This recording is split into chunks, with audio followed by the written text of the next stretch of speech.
दोस्तों आज हम लोग बिहार बोर्ड कक्षा 12 हिंदी के पाठ एक बातचीत के व्याख्या को पढ़ेंगे। यह 12वीं के 100 मार्क्स से हिंदी है। सबसे पहले लेखक परिचय को जान लेते हैं। तो लेखक का नाम बालकृष्ण भट्ट है। इनका जन्म 23 जून 1844 ईस्वी को हुई थी तथा इनका निधन 20 जुलाई 1914 ईस्वी को हो गई थी। इनका निवास स्थान इलाहाबाद उत्तर प्रदेश, इलाहाबाद का नया नाम प्रयागराज हो गया है। इनकी प्रमुख रचनाएं हैं जिसमें उपन्यास है। उपन्यास का नाम रहस्य कथा है, नूतन ब्रह्मचारी, 100 अजान एक सुजान, गुप्त वैरी, रसातल यात्रा, उचित दक्षिणा, हमारी घड़ी, सद्भाव का अभाव। चलिए अब हम इसके सारांश को जानने से पहले इनके नाटक जान लेते हैं। कौन कौन नाटक इन्होंने लिखा हुआ है। तो इनके नाटक का नाम पद्मावती है। एक पद्मावत है जिसे मलिक मोहम्मद जायसी ने लिखा हुआ है, लेकिन यह पद्मावती लिखे हुए हैं। दूसरा किरातर जूनियम है जो बालकृष्ण भट्ट के द्वारा लिखा गया है। तीसरा बेनी संहार है। चौथा शिशुपाल वध है। पांचवा नल दमयंती या दमयंती स्वयंवर है। शिक्षादान है। चंद्रसेन, सीता वनवास, पतित पंचम, मेघनाथ वध, कट्टर सुम की एक नकल, वहन नला। उसके बाद इंग्लैंडेश्वरी और भारत जननी, भारतवर्ष और कली, दो दूरदेशी, एक रोगी और एक वैद्य, रेल का विकेट खेल, बाल विवाह इनके प्रसिद्ध नाटक है। इनके प्रहसन है। प्रहसन किसे कहा जाता है? तो जो हंसी लगाने वाला होता है, हंसी लगाने वाला जो यानी पाठ होता है, जो साहित्य होता है, उसे प्रहसन कहा जाता है। तो इनका प्रहसन का नाम है जैसा काम वैसा परिणाम, नई रोशनी का विष, आचार विडंबन इत्यादि। तो चलिए शुरू करते हैं बातचीत पाठ का सारांश। बातचीत शीर्षक जो है यह एक निबंध है। पूछेगा एग्जाम में बातचीत क्या है, तो यह एक निबंध है जो आधुनिक काल के निबंधकार बालकृष्ण भट्ट के द्वारा लिखा गया है। बालकृष्ण भट्ट किस काल के कवि हैं? तो यह आधुनिक काल के कवि हैं, जिसमें वाक शक्ति यानी बोलने की शक्ति को लेखक ने ईश्वर का वरदान बताया है। पूछेगा ईश्वर का वरदान किसे बताया गया है? तो वाक शक्ति को यानी बोलने की शक्ति को। बालकृष्ण जी कहते हैं कि वाक शक्ति अगर मनुष्य में ना होती तो ना जाने इस गूंगी सृष्टि का क्या हाल होता। वे कहते हैं बातचीत में वक्ता की स्पीच की तरह नाज नखरा जाहिर करने का मौका नहीं दिया जाता है। जैसे जब स्पीच कोई देता है यानी भाषण देता है, तो इसमें जो बोलने वाला होता है वह नाज नखरा करता है, वह थोड़ा लोगों को हंसी लगाने का बात करता है। लेकिन बातचीत में वैसा नहीं होता है। बातचीत में थोड़ा हंसी मजाक होता है, लेकिन स्पीच की तरह नाज नखरा नहीं किया जाता है। लेखक कहते हैं कि अगर बातचीत नहीं होता, अगर बोलने की शक्ति अगर ईश्वर ने नहीं दिया होता, तो यह पूरी दुनिया गूंगी रहती और इसका क्या हाल होता कोई कल्पना नहीं कर सकता है। स्पीच में और बातचीत यानी स्पीच में भाषण और बातचीत दोनों हैं। यानी जब हम स्पीच देते हैं, जब हम भाषण देते हैं, तो इसमें भाषण भी होता है, बातचीत होता है। भाषण में मानव जो होता है वह संभल संभल कर बोलता है और फिर कोई चोटीली बात करता है ताकि जो है पूरा ताली से कमरा गूंज उठे, लोग ताली बजाए। और इसमें अपने भाषण में ऐसा मौका लाना पड़ता है जिससे ताली बजे और लोगों की ठहाका लगे। लेकिन बातचीत में ऐसा नहीं होता है। भाषण में संभल संभल कर आदमी बोलता है, लेकिन बातचीत में संभल संभल कर बोलने की कोई गुंजाइश नहीं होती है। यानी उसमें संभल संभल के नहीं बोला जाता है। बातचीत में पूरा अपना दिल खोल दिया जाता है। बातचीत में ताली बजाने का कोई मौका नहीं होता है। बात आप कितनाओं किसी से बात कर लीजिएगा तो वह ताली नहीं बजाएगा, लेकिन लोगों के कह कहे उड़ाने की कोई बात ही रहती है। न लोगों की कह कहे उड़ाने की कोई बात ही रहती है। और बातचीत में कहा यानी जो ठाठा लगता है वह ठाठा भी नहीं लगता है। लेकिन भाषण में जो होता है वह ताली भी बजता है और लोग ठठा के हंसते भी हैं। बातचीत में कोई भी चुटीली बात आ जाने पर थोड़ी हंसी आ जाती है, लेकिन भाषण में कोई चुटीली बात आती है तो लोग ठाठा मारते हैं यानी कहा लगाते हैं। इसीलिए बातचीत और भाषण में बहुत कम का अंतर है, लेकिन दोनों में अंतर है। बातचीत में क्या होता है, तो बातचीत में जो है कहा नहीं लगता है, ताली नहीं बजता है, थोड़ा सा हंसी आता है। लेकिन भाषण में कहा और ताली दोनों लगता है। मुस्कुराहट से ओंठों का फड़क उठना इस हंसी का अंतिम सीमा है। जब बातचीत किया जाता है तो इसमें ओंठों पे थोड़ा सा मुस्कुराहट आती है। स्पीच का उद्देश्य होता है, जब भाषण दिया जाता है तो उसका उद्देश्य होता है जो सुन रहा है उसके मन में एकदम जोश जुनून पैदा कर दिया जाए। लेकिन बातचीत होता है यह मन बहलाने का एक तरीका होता है। मन नहीं लगता है तो बातचीत किया जाता है। अगर कोई ऊब जाता है तो वह बातचीत करता है, चाहे फ़ोन के माध्यम से बातचीत करे, पत्र के माध्यम से बातचीत करे। लेकिन बात की चीज़ जब करता है तो आदमी का मन बहलता है, मन लगता है। वे कहते हैं कि जैसे आदमी को ज़िंदगी मज़ेदार बनाने के लिए खाने पीने, चलने फिरने इत्यादि की ज़रूरत होती है, वैसे ही बातचीत बहुत ही ज़्यादा ज़रूरी है। बातचीत से मन हल्का हो जाता है, मन स्वच्छ साफ हो जाता है और बातचीत से काफ़ी आनंद प्राप्त होता है। गंदगी तथा धुआं जो दिल में जमा रहता है, यानी दिल में जो गंदगी जमा रहता है वह भाप बनकर ऊपर उड़ जाता है। लेखक कहते हैं कि जिनको बातचीत करने की आदत लग जाती है वह खाना पीना सब छोड़ देते हैं, लेकिन बातचीत का मज़ा नहीं खोना चाहते हैं। लेखक कहते हैं कि जिसको बातचीत का आदत लग जाता है वह बातचीत के चक्कर में अपना खाना छोड़ देता है, लेकिन बातचीत का मज़ा जो है वह खोना नहीं चाहता है।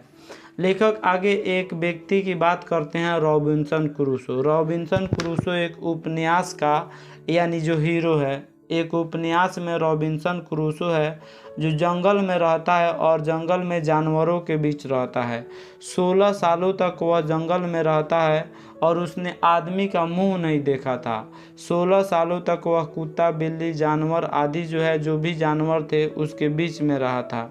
लेकिन उसने फ्राइडे के मुंह से, जब फ्राइडे ने एक बात सुना तो उस समय रॉबिन्सन जो क्रूसो था, जो एक उपन्यास का किरदार है, एक उपन्यास का रोल है, तो रॉबिन्सन क्रूसो जो था उसे ऐसा आनंद आया कि उसने नए सिरे से फिर से आदमी का चोला पहन लिया। ऐसा लगा जिसने फिर से आदमी बन गया, यानी उसे बहुत ज़्यादा आनंद आया था। तो यह होता है बातचीत का असली मज़ा। जिसको बातचीत का आदत लग जाता है वो पूरा खाना वाना सब छोड़ देता है, और जिसे बातचीत का यानी आदत लग जाता है वह बातचीत का मज़ा कभी नहीं छोड़ना चाहता है।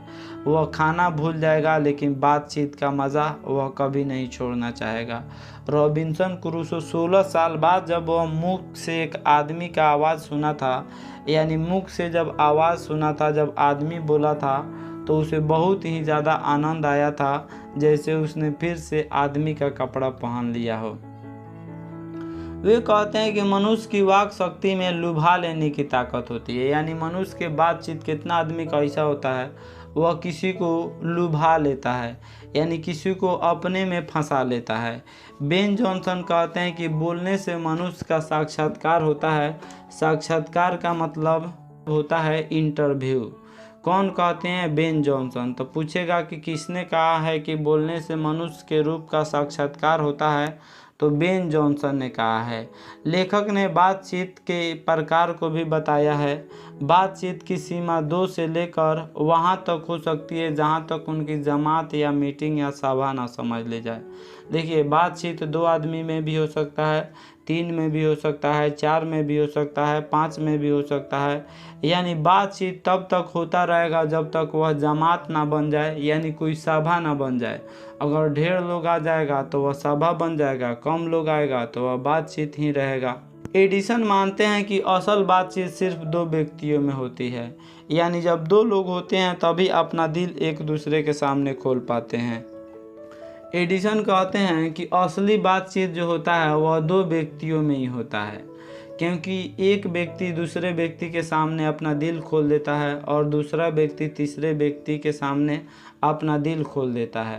कभी कहते हैं जब 2 व्यक्ति के बीच बातचीत हो रहा है, अगर उसमें से कोई तीसरा व्यक्ति के पास अगर कोई बात कह देगा तो वह बात पूरा फैल जाती है।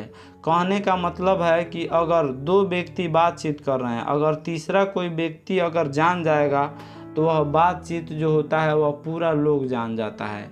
यानी लेखक कहते हैं कि अगर 2 कानों की बातचीत अगर तीसरी कानों में पहुंच जाए तो वह जो है पूरा फैल जाता है। 3 लोगों के बीच 2 की बात कोसों दूर हो जाती है। 6 कानों में पड़ी बात खुल जाती है। जैसे 4 कान, यानी 2 आदमी बात करेगा तो 4 कान जो है सुनेगा। इसीलिए जब 4 कान में जो भी बात पड़ती है वह राज रह जाता है, लेकिन 6 कानों में पड़ जाती है, यानी वह दोनों बात की अगर तीसरा से कह दिया तो वह बातचीत जो होती है वह उसकी पोल खुल जाती है, यानी चारों ओर वह बातचीत फैल जाती है। 2 व्यक्ति के बातचीत में अगर कोई तीसरा आ जाता है तो वे दोनों अपना बातचीत बंद कर देते हैं। जैसे आप लोग भी 2 आदमी अगर बातचीत कर रहे होते हैं कोई गुप्त, अगर तीसरा आ जाता है तब बहाना बना देते हैं कि इसके बारे में बात कर रहे थे या उसके बारे में बात कर रहे थे। लेखक के अनुसार 3 लोगों की बातचीत अंगूठी में जुड़ी नग जैसी होती है। अंगूठी में एक नग होती है ऊपर, जो किसके जैसा होता है, तो वह एक जो है पत्थर के जैसा होता है, चमकीला पत्थर के जैसा होता है। तो लेखक के अनुसार 3 लोगों की बातचीत होती है वह अंगूठी से जुड़ी नग जैसी होती है। 3 लोगों की बातचीत त्रिकोण बन जाता है, यानी कभी वह उसके बारे में कहेगा, दूसरा तीसरा के बारे में कहेगा, तीसरा पहला के बारे में कहेगा, यानी त्रिकोण के जैसा होता है, घूम घूम पर, यानी एक दूसरा को दूसरा, तीसरा को तीसरा, पहला को, ऐसे कहता है। आगे कहते हैं 4 लोगों की बातचीत केवल फॉर्मेलिटी होता है, यानी 4 लोगों की बातचीत में शिष्टाचार होता है। एक आदमी दूसरा आदमी हमेशा शरीफ बनना चाहेगा। 4 लोगों के बातचीत में हर कोई शरीफ बनना चाहता है। इसमें खुलकर बात नहीं होती है। जितना बात 2 लोगों में खुलकर होती है उतना 4 लोगों में नहीं होती है। वह फॉर्मेलिटी गौरव और संजीदगी वाली बात होती है, यानी उसमें बातचीत होती है वह नाप तोल के किया जाता है, अपनी इज्जत प्रतिष्ठा उसमें बचाया जाता है, उसमें खुलकर बात नहीं किया जाता है, यानी शिष्टाचार वाला बात किया जाता है, अपने आप को शरीफ दिखाया जाता है। 4 से अधिक के बातचीत में राम रमगल होती है। अगर 4 से ज़्यादा लोग आ जाए, 6 आदमी 7 आदमी आ जाए, तो वह बातचीत में हंसी मजाक ज़्यादा होता है। वह उसका हंसी मजाक बनाएगा, वह उसका हंसी मजाक बनाएगा। इस तरह से एक आदमी दूसरे आदमी का मजाक बनाते हैं। आगे 2 बूढ़े लोगों की बातचीत में हमेशा ज़माने की शिकायत होती है।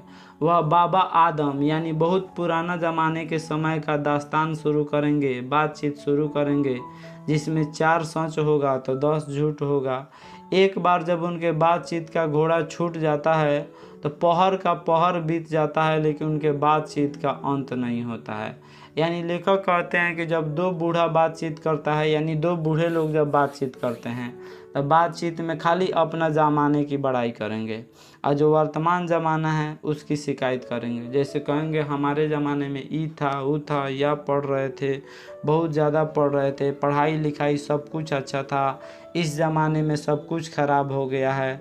और जब बूढ़े लोग अपना बातचीत शुरू करते हैं तो उनका बातचीत का अंत नहीं होता है, वह लगातार बोलते ही जाते हैं और उनके बात में 4 गो सच होता है तो 10 गो झूठ होता है। लेखक कहते हैं 2 सहेलियों के बीच बातचीत का जायका निराला होता है। 2 सहेलियाँ जब बातचीत करती है, यानी 2 गर्लफ्रेंड जब बातचीत करती है, 2 महिलाएं जब बातचीत करती है, तो उनके बातचीत का जायका बहुत ही निराला होता है। उनका बातचीत जो सुन लेता है, भाग्य से ही ऐसा नसीब होता है जो उनके बातचीत को सुन ले। इनकी यानी बातचीत होती है पूरा रस भरा होता है उनके। अगर 2 सहेलियों के बीच आप लोग भी बातचीत सुने होंगे तो कमेंट में बता सकते हैं। उनकी बातचीत जो होती है वह बहुत ही ज़्यादा रस भरा होती है। आगे है 2 बूढ़ियों की बातचीत हमेशा बहू बेटी वाली होती है, यानी 2 बूढ़ी जब बातचीत करेगी तो वह उसके बहू का शिकायत करेगी या बड़ाई करेगी, या बेटा का शिकायत करेगी या बड़ाई करेगी। वह अपनी बहुओं या बेटों का गिला शिकवा करती रहती है या बिरादरी की ऐसी बात छेड़ देगी जिससे अंत में झगड़ा होने लगता है। यानी जब 2 बूढ़ियाँ बातचीत करती है तो वह जो है अपने पटीदार के बारे में, यानी वह अपने घर का बड़ाई करेगा, वह अपने घर का बड़ाई करेगा, या फिर जो है वह किसी पर जो है लान छान करेगा और अंत में यह झगड़ा हो जाता है। अगर आप लोग 2 बूढ़ियों के बीच में या 2 महिलाओं के बीच में बातचीत करते अगर कभी सुनने का मौका मिला है तो फिर वे लोग झगड़ा कर लेते हैं लास्ट में। शुरू में बहुत अच्छे बात करेंगे और अंत में वे लोग झगड़ा चालू ही कर देते हैं। स्कूल के लड़कों के बातचीत में अपने उस्ताद, स्कूल के लड़के का बातचीत करते हैं तो वह या तो अपने उस्ताद की शिकायत करते हैं या अपने उस्ताद की तारीफ़ करते हैं, या फिर जो क्लासमेट होता है, जो सहपाठी होता है, उसमें किसी के गुण अवगुण यानी किसी का बड़ाई किसी की हिनाई होती है। इसके अलावा लेखक ने बातचीत के अनेकों प्रकार बताया है, जैसे राजकाज का बातचीत होता है, उसके बाद बिजनेस होता है उसका बातचीत होता है, दो मित्रों में प्रेम का बातचीत होता है, दो फ्रेंड जो है प्रेम के बारे में बातचीत करते हैं। आगे लेखक कहते हैं हमारे देश में अशिक्षित लोगों में बातचीत को बदकही कहा जाता है। यानी जब यानी लड़की वाले जब लड़के वाले के घर जाते हैं तो वह जो है जब बातचीत करते हैं तो उस बातचीत को बदकही कहा जाता है। हमारे यहाँ यानी हमारे एरिया में इसे कलेवा कहा जाता है, बदकही को कलेवा कहा जाता है। अब आप लोग के एरिया में क्या कहा जाता है वह जो है आप लोग कमेंट में बता सकते हैं। लेकिन हमारे एरिया में जब यानी शादी हो जाता है तो लड़की वाले के घर के यहाँ से लड़के वाले के घर के यहाँ जाते हैं। यानी जब शादी हो जाती है और लड़की ससुराल चली जाती है तो लड़की वाले जो है वह लड़के वाले के घर जाते हैं कलेवा लेके, जिसे बदकही कहा जाता है। तो लड़की लड़के वालों की ओर से एक एक आदमी बिचवाई होकर दोनों में विवाह संबंध की कुछ बातचीत करते हैं। उस दिन से बिरादरी वाले को जाहिर कर दिया जाता है कि विवाह पक्का हो गया, और यह रस्म बड़े उत्सव से मनाया जाता है। यानी बीच में जिसे अगुआ कहा जाता है, बिचवाई को विवाह कौन कराता है तो अगुआ ही कराता है। तो इस बातचीत को भी बदकही कहा जाता है। और यह रस्म बड़े ही धूमधाम से मनाया जाता है, जिसमें छेका भी होता है। यानी छेका को हम लोग क्या कह सकते हैं तो इसे सगाई भी कह सकते हैं।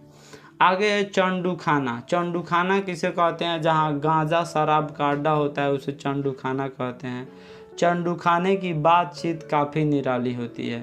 तो एग्ज़ाम में पूछ भी दिया हुआ है कहाँ की बातचीत निराली होती है, तो चंडू खाने की बातचीत होती है वह काफ़ी निराली होती है। आगे लेखक कहते हैं यूरोप के लोगों में बातचीत का हुनर है, भारत के लोगों में बातचीत का उतना हुनर नहीं है। और ख़ासकर बिहार के लोगों में, बिहार के लोग तो कोई भी बातचीत करते हैं तो वह जो है यानी गालिए से शुरू करते हैं, मजाक करेंगे तभी गालिए से शुरू करेंगे, यानी गाली ही देते हैं।